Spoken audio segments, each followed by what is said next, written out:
Welcome everybody to What's Up Bolts. I'm Fernando Ramirez, that sunglass donning, hat wearing son of a gun is Dan and Daygo. Folks, let me tell you guys, Dan and Daygo is not a happy camper right now. And no, it is not because the Chargers lost 16-9 to the Denver Broncos and fall to 5-11.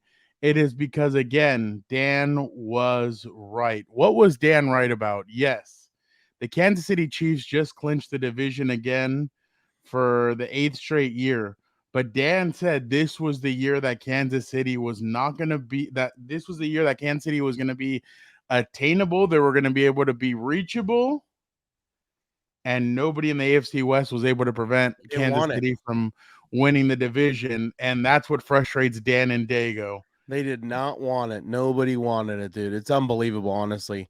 For once, Zeus bleeds and everybody's just hanging out at the barbecue, not understanding what's going on. So you think that he's Zeus? No, it's just an analogy.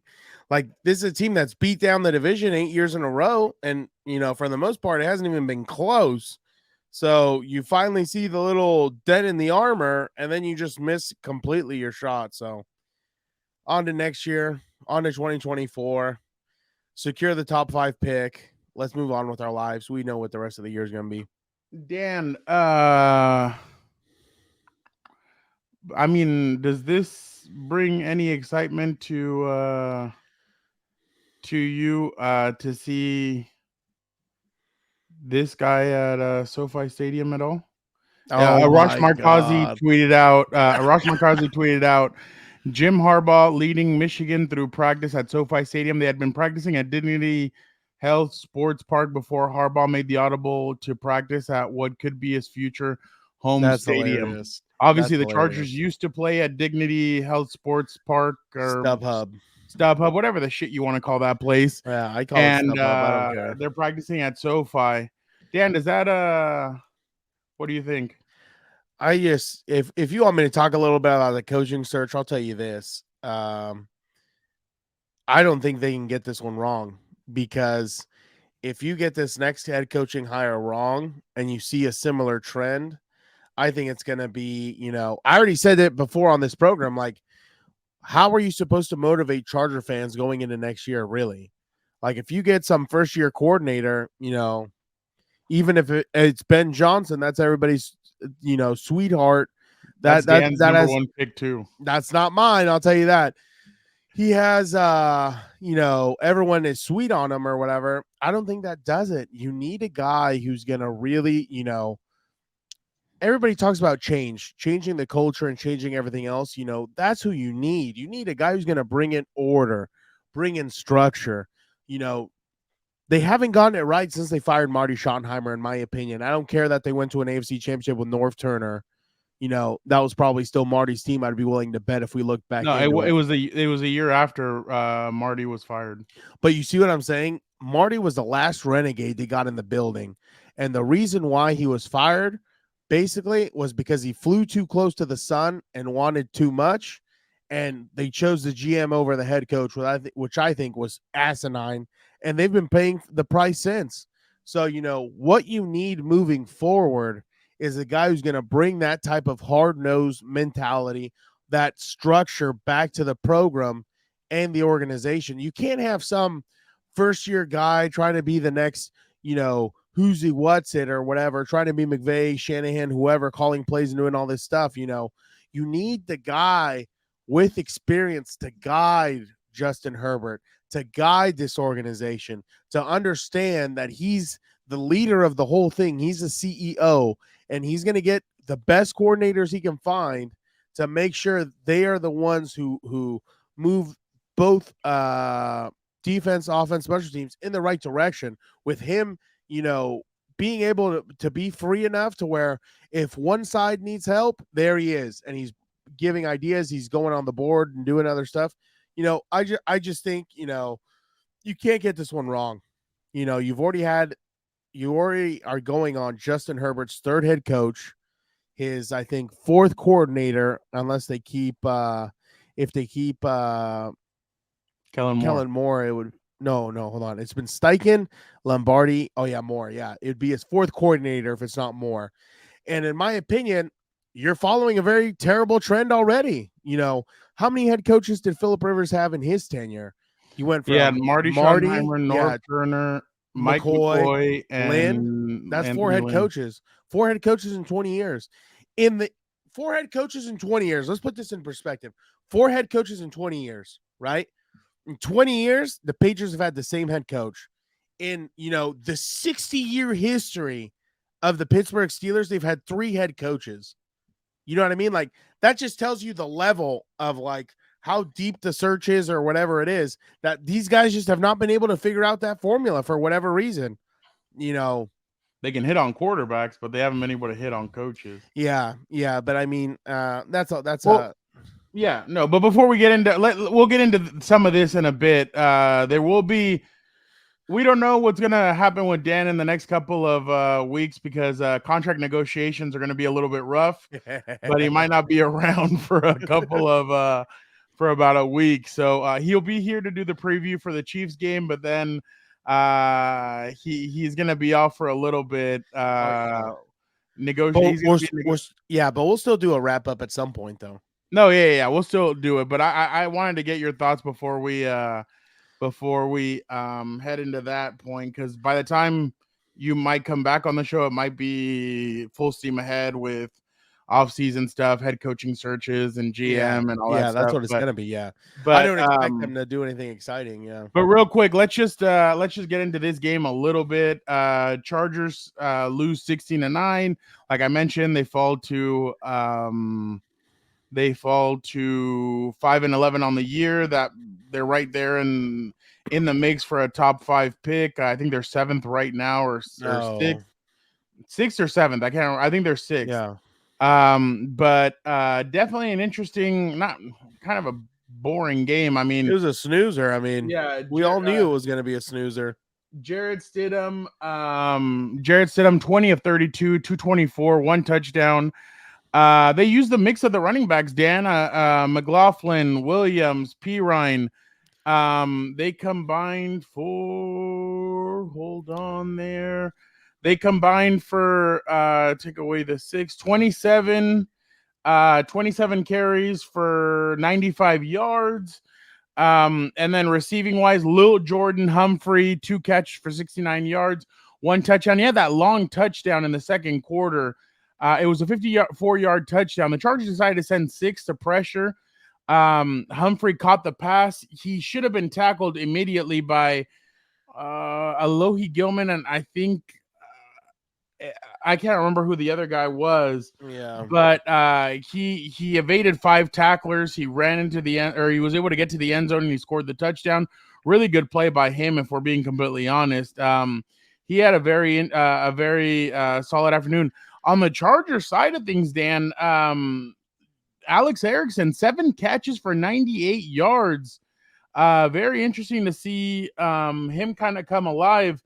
Easton Stick, 24 of 38, 220. Austin Ekeler had 13 carries, 46 yards. He did have that fumble. It's the 4th on the season. I think the 13th since taking over since 2021, I believe. Gerald Everett, 4 catches, 31. Quentin Johnson, 3. Or my bad. Gerald Everett, 4 catches, 31 yards. Quentin Johnson, 3 catches, 29 yards. Quentin Johnson's catches were right now in the 4th quarter.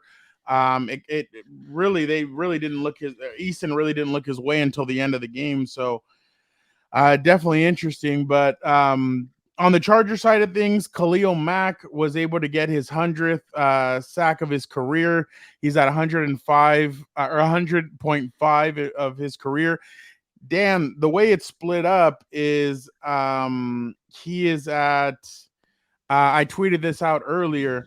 He had 40.5 in 4 seasons with the Raiders, 36 in 4 seasons with the Bears, and 24 in 2 seasons with the Chargers. So definitely very impressive numbers there for Khalil Mack. 100 sacks in 8 seasons. That's definitely not something you can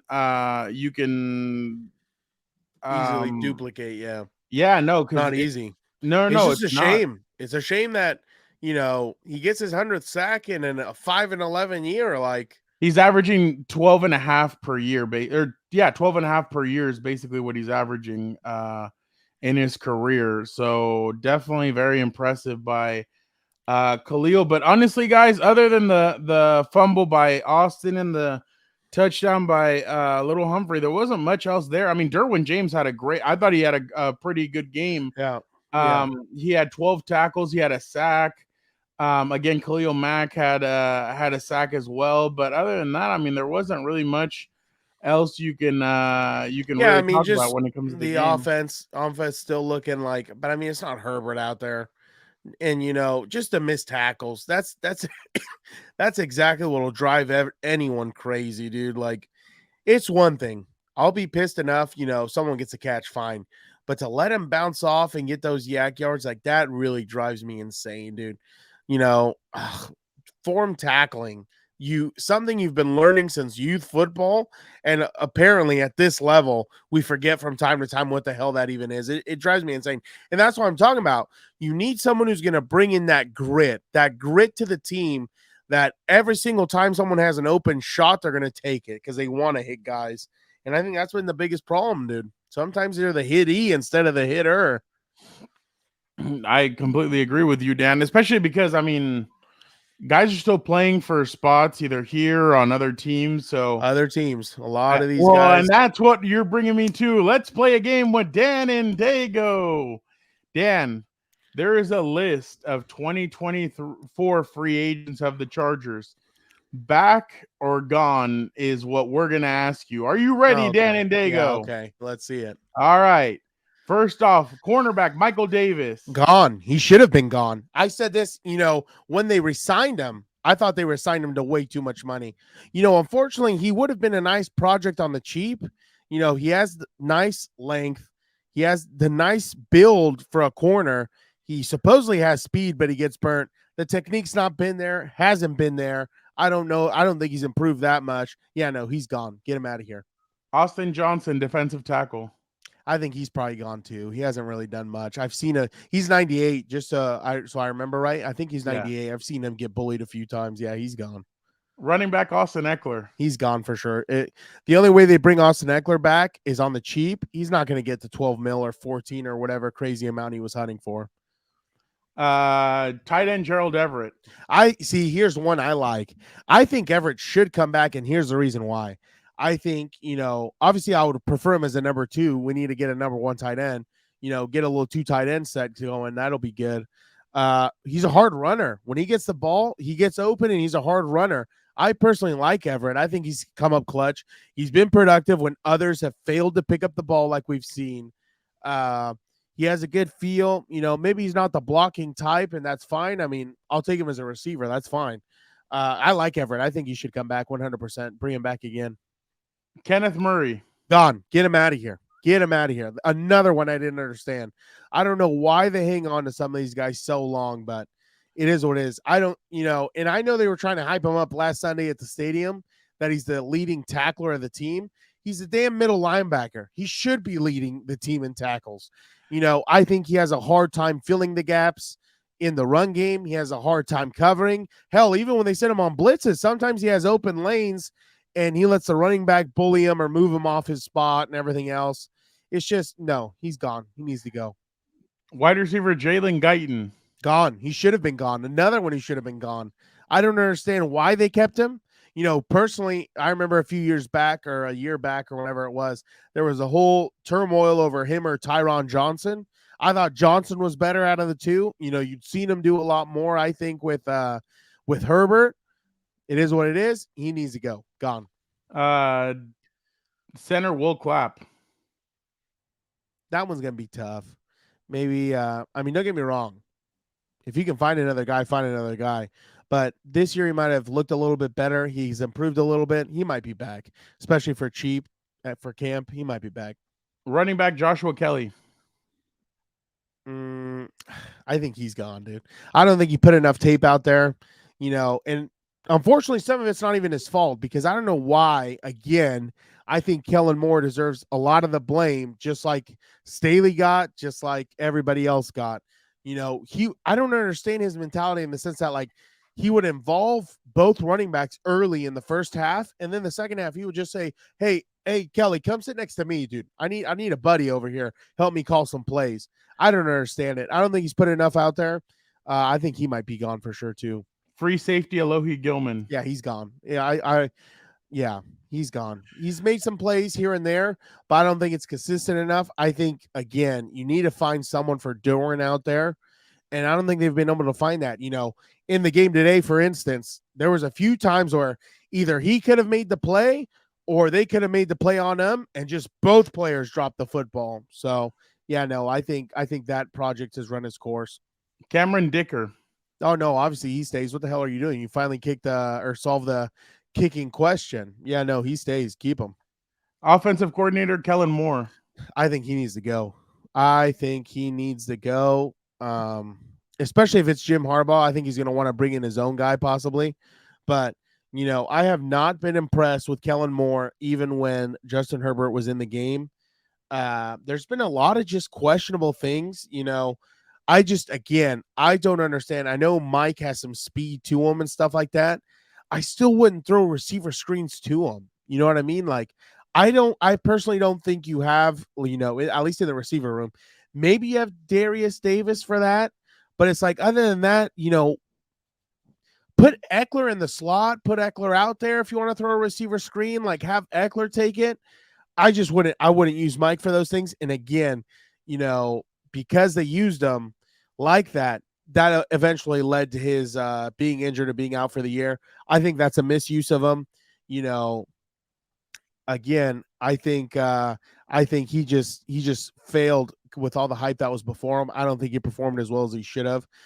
Kellen Moore for sure has to go. I don't even know who would hire him as a head coach right now, honestly. Here goes the big four. Mike Williams. Is it going to be Mike or Keenan? Do I have to pick? I can only keep two, right? I can only keep two. No. So you have four players. Yeah, but I'm saying in the sense for the game, how do you want to play this? You want me to only keep two? Yeah, I would keep 1 and 1. Okay. So it's either Keenan or Mike. And then Khalil or Joey. Oh my God, dude. How old's But then Mike? obviously Khalil and Keenan, you have to give them new contracts because $30 million is way too much. Yeah, obviously you would restructure or whatever else. Yeah. It's so hard because it's like, in my opinion, I would rather keep the older two because they've been more consistent. I mean, I think Keenan's the type of guy where, he's going to help move you down the field. He just unfortunately has not had, in the past 2 seasons, Mike's been in and out of the lineup. He's been in it. Well, he's only missed a few games this year, but he's been in and out of the lineup. No, well, this year he only missed games at the end. Yeah, I know. That's why I'm saying. Like, last year he missed. But that's games. What I'm saying is like part of me would rather keep Keenan because I feel like he's more consistent. He's more going to give you those games, those 100-yard games almost every time. Because like the thing is like I'm not a huge guy. If you get 3 receptions for 100 yards, like that tells me all you did was all you made was 3 plays and then you were it. It doesn't tell me kind of. You know what I mean? Like, he didn't make 10 catches and get to 100. It's like that tells me, he's consistently getting the ball and moving the chains. Yeah, exactly. So, and I feel like that's something that Mike has learned these last few years. A little bit more. Yeah, but he's been getting hurt too. But I think he's like, what is he, like 26 or 27? Mike? Yeah, that's the only thing. I think I might keep Keenan and Mac, honestly. I think Bosa also, he's good when he's on the field. But I mean, it's hard to get him on the field. I think these past 2 seasons has been tough, especially for the price tag. At least Keenan and Mac have been consistent to where you can kind of, eat it. You can kind of get past it. You know what I'm saying? Because they've been consistent. They've been in the game. And that's hard, because I'm sure Herbert would want both, but I feel like Herbert and Allen just have such a good connection and everything else. That would be a tough one. By the way, if you guys have any disagreements, that's fine. Get in the comments. Let me know who you would keep or who you think, if I'm wrong, whatever else doesn't bother me at all. I think they're going to fight you on Alohi Gilman. That's fine. They can fight me all they want. I think you need to bring in someone else. Linebacker Eric Kendricks. Yeah, no, I don't. If we're bringing, so just to tie that up, I think I'm keeping Mack and Allen. Honestly, I think they've been more consistent. Eric Kendricks, unless he's coming back cheap, I would move on. I don't think he's had the impact that you thought he was going to have. There's been a few times where between him and Kenneth, they get behind him, they get through him on crucial downs. And it's like, okay, you were kind of brought in to cover and, fill in for the run game and everything else. I don't think it really worked out the way they thought. But who knows? Maybe under a new system, it could. He could. Maybe it just was the wrong system for him. I don't know. But yeah, no, I would kind of look to get younger also. Justin Herbert. He's already signed, guys. Stop playing. The son of Odin ain't going nowhere. I hope people don't take that one seriously, by the way. Don't. Yeah, no. He's kidding. Don't come at me and yeah, I saw that stupid. I forgot who brought that up. Someone was talking about trading him. I'm like, why would you trade the son of Odin, dude? For what? Like, you're building the whole point is to build a franchise around him, which I don't think they've had. I don't think they've done to obviously the full potentials. They failed in a lot of places, but it is what it is. And I think the biggest thing you have to do moving forward is get the right guy with the right vision, because right now vision, I think, is what's lacking in and out of the building. Dan, next year, here are your 2024, 2025 opponents. Are you ready? Yeah. Okay, you go to Denver. You go to Kansas City. You go to Raiders. Yeah. You also go to Cleveland. Oof. You go to Pittsburgh. Oh, that's going to be tough. You go to New England. Okay, they might be. You go to Carolina. Oh, yeah, I don't think they're going to be that good. Well, who knows? You go to Atlanta. Not worried about that. You go to Arizona. Not worried about that. Coming here, you have the Denver Broncos, the Kansas City Chiefs, the Raiders. Yeah, Raiders. Baltimore comes here. Not worried. The Bengals come here. Oh, that one could be tough. The Titans come here. The Buccaneers come here. They might build off of this year, yeah. And the New Orleans Saints come here. I'm not worried about that. They're supposedly going to keep Dennis Allen, and with Derek Carr back there, I wouldn't be too worried. Dan, with the way that this, and I know you're not a moral victory kind of guy. I know that's not you. Yeah. But to see that you went, like, in a sense, like, you didn't get blown out. I mean, I know the individually from the Raider game was done. Like yeah. I mean, that was more of a setting a message. With Baltimore, you were in there. Kansas City, you were in there. Yeah. Detroit, yeah. Herbert, five straight touchdowns. Like, does that kind of give you, like, I mean, because if you're talking about hope, if it gives me hope. Yeah, especially like if they get the coaching situation right. Because I mean, yeah. If you look, just real quick, hold on. Sorry, if you look at this, I was getting revved up. You only lost to Miami by 2. Yep. You lost to Tennessee by 3. You beat the Raiders. You beat Minnesota. You only lost to Dallas by 3.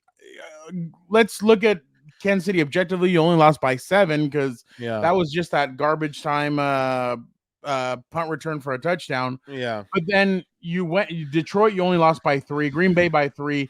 Baltimore, if we're being honest, you were down 13-10. That's what it was in the whole fourth quarter. Yeah. And then obviously the rest of it is just hoopla or whatever. But like, does that kind of give you hope a little bit? I mean, I know with number 10 there, you're gonna have hope regardless. But Fran, we've talked about this, from a historical standpoint of the organization. It's the best team that never was, dude. There's talent on this team. There's been talent on these teams for decades. What's been lacking the whole time? Vision, accountability, probably. Someone to bring in that grit. Sometimes when these guys are player coaches, it's hard to kind of find that line back again. You know what I'm saying? Like, you need to obviously, take into account some of the players' feedback, get them invested in the game plan and everything else, because obviously the more invested people are, the harder they're going to work for it. You know what I'm saying? Because they're co-signing. But you've seen guys just fail in here either because they're these fake tough guys who can't control a room, or they're too buddy with the players and there's no accountability. There's nothing, there's no structure.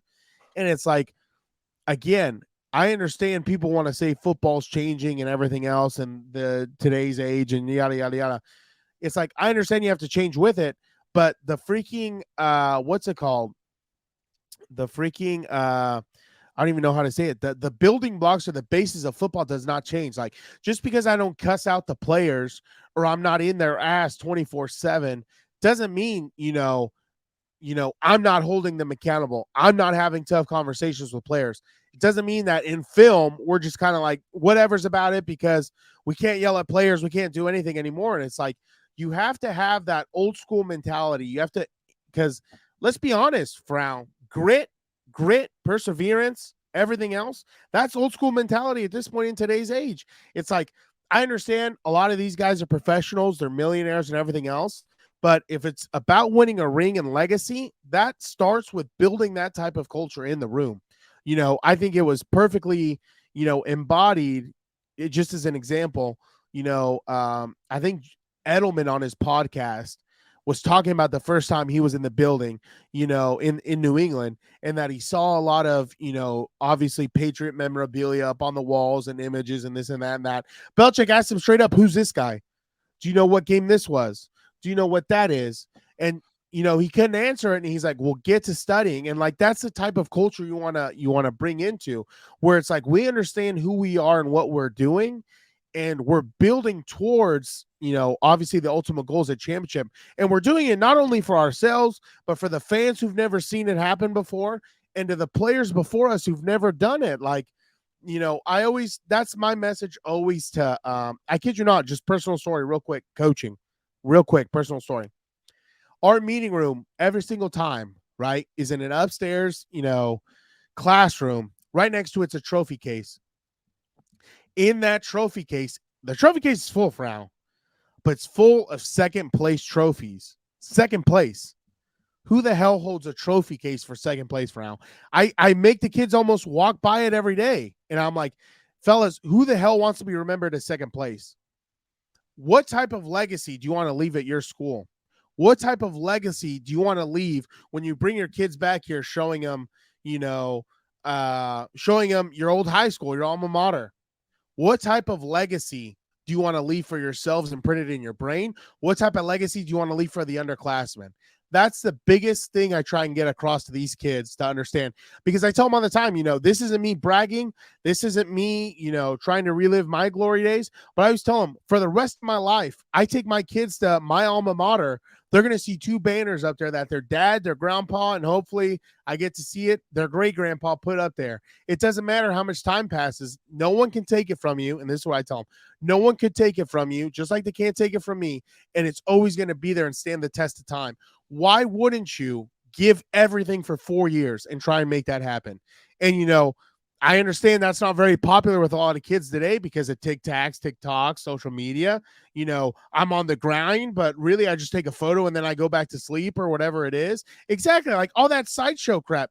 And what it takes, right, is obviously, number one, I spend time with the kids. Don't think I'm some, bad guy or whatever. I spend a lot of time with the kids because I need them to understand that just like I'm asking them to buy into me, I'm buying into them. And we understand that.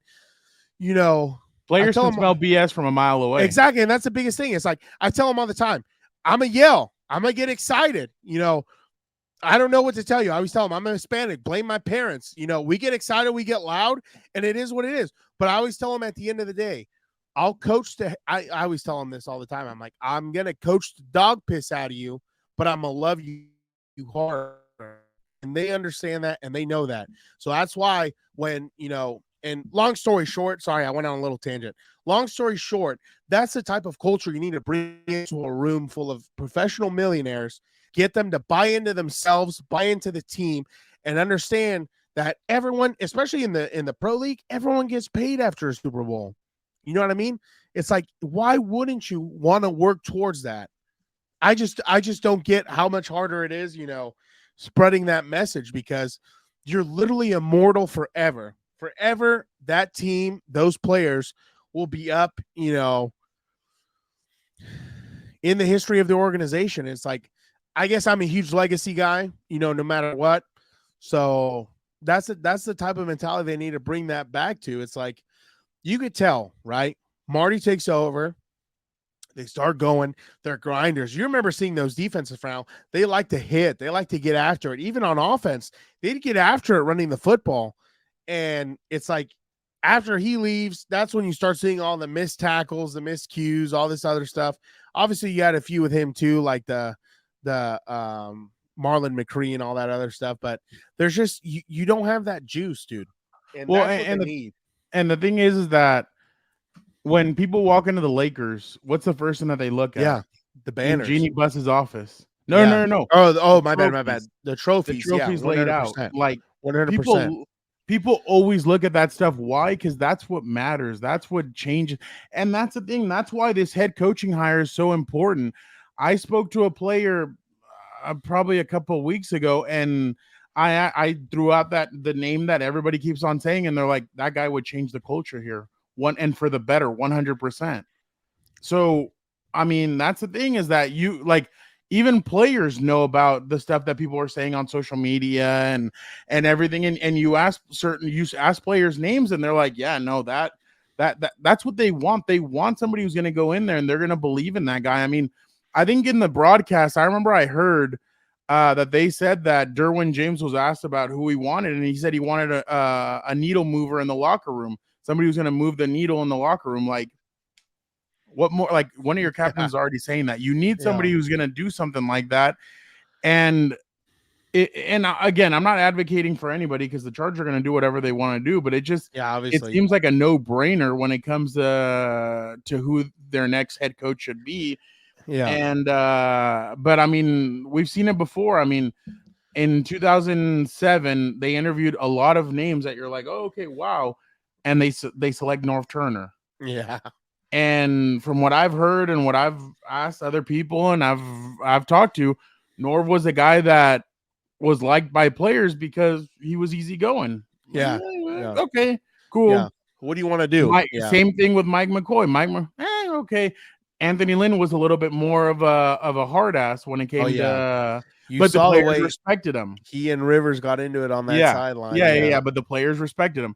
We all know everything with Brandon Staley and that's the thing, is that the players have to respect you on and off the field. Like, and that's the thing. That's where they haven't had anybody since, like I said, Marty Schottenheimer, where they respect the vision on and off the field, and that's what you need moving forward. And again, the reason why I've kind of known about Harbaugh for a long time, and I'm not saying that nobody else does, whatever. It's because he's been in our backyard since we were kids. Literally. Yeah. He's been here. I mean, he was at USD. Wow. USD, guys, is a Division III school that nobody gives a rat's ass about.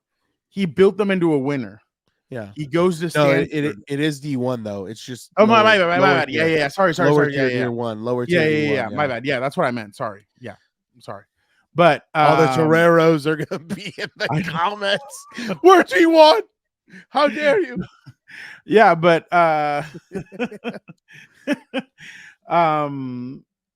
goes to Stanford. Sorry, goes to Stanford. Yeah, goes to Stanford, and yeah, they're in the FCS. Sorry, they're in the Pioneer Football League. I apologize for that one. No, I understand the hyperbole. Don't worry. Yeah. I get the hyperbole. Oh, yeah, they were in Division 1 AA. That's okay. Yeah, my bad. Yeah. But but he goes to Stanford. He builds a winner there. Goes to San Francisco, builds a winner there. Michigan was not Michigan. He goes in there, builds them back into a winner. They're a winner again. So, and I mean, there's also other candidates who could possibly do well with this team. But the thing is, the reason why everybody's pointing at Jim Harbaugh is because of his track record, and because they know what he's done and what he could possibly do with this team. And then they have a quarterback. You have Justin Herbert. When he was in San Francisco, remember, before he got there, everybody questioned Alex Smith. Yep.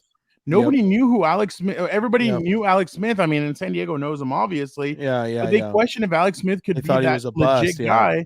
Yeah. And then he turns him into something.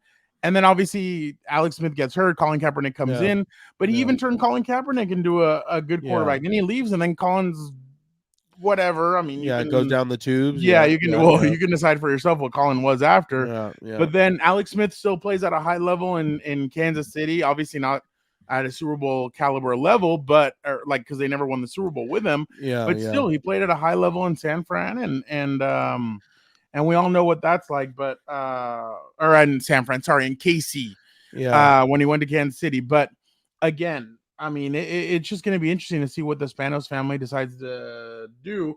And I mean, obviously, we've all heard what John said, and again, we're gonna find out.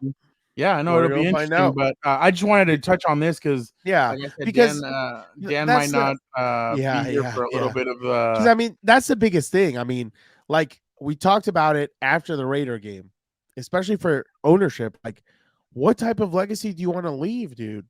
Like, it's already bad enough the league mocks you, not just you, but your fan base. Your fan base feels it and everything else. I mean, don't you want to get rid of the charging crap? Like, exactly. Like, that's what I'm saying. Years and years of charging and this and that. Like, you would it's time to get rid of it. And yeah, I think the only hesitancy part of me thinks is because they're going to be like, it's a big contract. You know, who knows how many years he wants. And I think what they want to do is, well, that's besides the point. I mean, who the hell's running the show now? It's not any better. I'd like to see his record since he's been there, but it's a losing record. Yeah, no shit. I've watched the damn games, dude.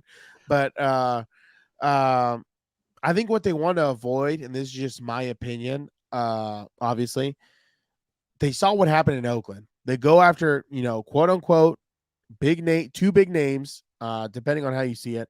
Gruden, obviously, huge name coming back from ESPN. Obviously gets cut for being naughty on the emails and everything else. That's different. And no, but this is what I'm getting at, though. They have to saddle those contracts even though they're gone. Oh, yeah. That's what I think they're a little bit hesitant and worried about. Josh McDaniels, obviously same thing, good OC. Why he got hired again, I don't understand it, but it is what it is. Big contract, he gets shit canned early, and then they have to saddle it. So I think that's what they're worried about. But I don't think there's been any questions about him the way there's been questions about either one. Because if anything, you kind of have an advantage with him because he knows the landscape of college football and who are some of the big players coming out. And that's the biggest. He knows how to identify talent. He's gonna I would assume, right? You would assume him being in there, he's gonna hit on those draft picks late in the game. He's gonna say, "Oh, I know so and so from Illinois played his ass at Michigan. Here we go. He was pretty good over there. Let's see what he's got." You know what I'm saying? Like, he should hit on those. That's why it's like, when it comes to power and things like that, like we've seen how the other way's gone. Like, it's not like, we're losing any. It's not like we're losing any sleep over it. You know what I'm saying? It's not like the other way was any better. It's not like they've put stuff together. I mean, the best. And not just that, but remember, Vernon Davis was another guy that people thought was in the can't play with him, and can't coach with him, can't win with him, can't do it. And then they turn around and obviously he does well. That's the thing that bothers me, or that's the thing that people don't realize the most, right? Look at San Francisco before he got there. 4-12, losing records. These guys don't have no, what's it called? They don't know where they're going. They had a bad record. Draft class was terrible. Who's draft class? San Francisco's. They got AJ Jenkins from Illinois. He was he didn't do anything. Michael James from Oregon. He was all right. Yeah, but I mean, it's different, I guess. But still, it's just. But I mean, that's what I'm saying is and then Harbaugh gets there. He turns them into, going to the NFC Championship, having that rivalry with the Legion of Boom in Seattle and all that other stuff. It's like people forget about that stuff, So it's going to be interesting to see what they do because. Oh, well, this draft was pretty strong. His 2000. Oh, grading the draft picks in his era. Okay, my bad. So you were digging. Well, yeah, Aldon Smith, Colin Kaepernick. Dude, you remember that guy? That guy was good until he got into all his legal trouble. Ronald Johnson. I mean, Bruce Miller. I mean, and who knows? They could have been good. We just don't remember. They were just good in their roles. I mean, who knows, dude? But the point. the point is like he kind of turned them back into that San Francisco team where they were winning. And it's like, yeah, no, and he took guys that Eric Reed, that guy was pretty good. yeah, But yeah, no, and that's gonna be the thing of changing the culture and doing all that. But I mean, we'll see what happens. But obviously, you guys heard Dan's story. I have video of Dan actually coaching. Here it is, real quick. Let's see this video of oh my Dan coaching. Let's God. see if he's an asshole or not. You got attitude, and you don't listen. We do things around here my way. You understand that? You think you're in some fancy school? Bullshit. You told me this kind of stuff makes me wonder if you know the difference between a sneeze and a wet fart. You're going to be second string all your life, boy. Man, Dude, loves the bag on your boy, Sammy. Been on him all season. Oopsie, oop. Give me a break. Oopsie, fucking oop. Give me a break. Oh, don't. you know what? You know what's funny? I love Remember the Titans, but part of me would give that movie the edge. I love freaking Varsity Blues. It's the because Varsity Blues shows you what football is like post 20 or post 2000s and into what it kind of is. Well, I guess not now, just because now it's like it's different because of cell phones and all that other stuff. Yeah. In the 2000s and stuff, that kind of was what high school football I'm sure was all about. Especially like Texas, like who knows if they can get away with stuff like they would do in, what's it called? Friday Night Lights and all that stuff. But I love that movie. Friday or Varsity Blues. Oh my God, that was the best one. We suck again. Keep rubbing salt in the wound. I already know we suck. I'm watching the damn games, Frown. Again, honestly, this is our last show of 2023. We honestly just want to thank you guys from the bottom of our hearts for this is only our second year doing this. Well, actually, year and a half, because Dan and I started this early September of 2022. Yeah, 2022 when I got back from Indiana. So shout out. We just want to thank you guys so much for jumping on this journey with us. I know it's a little bit different the way we do things.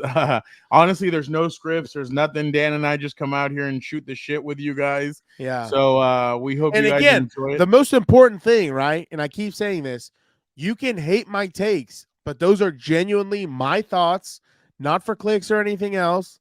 Just over here trying to have a conversation. Let me know who you'll keep and let go. You don't like mine? That's fine. Get in there and let me know. It's all good. And now go Chargers, go.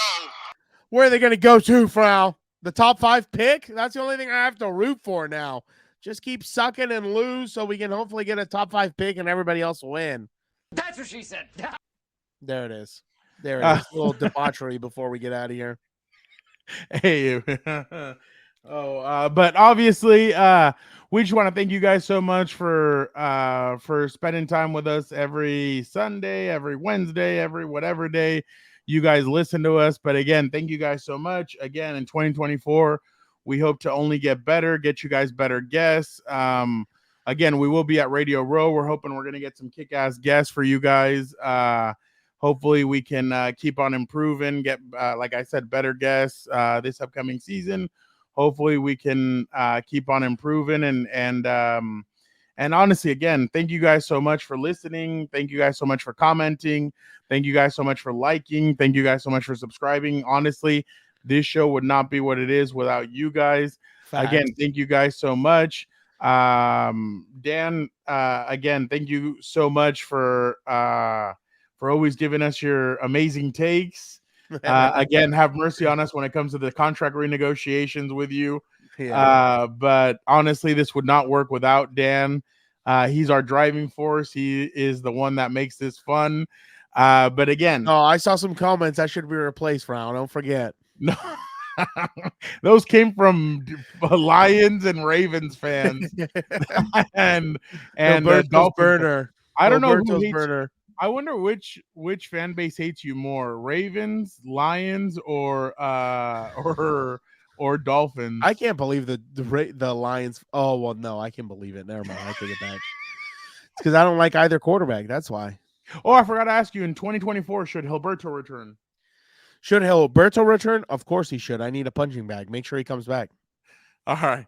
Again, Dan, thank you so much. Thank you to all the viewers, all the listeners. Thank you guys so much. Again, 2024, let's get ready to kick some ass. It's going to be a lot of fun. Make sure you guys are along for the ride because it's going to be a fun one.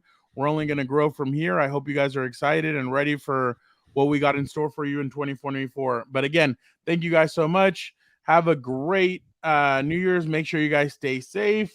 Stay healthy, and we'll see you guys in 2024. On the other side. Don't forget to like, comment, subscribe, be a compa, tell a compa. See you guys in 2024. Thank you guys so much.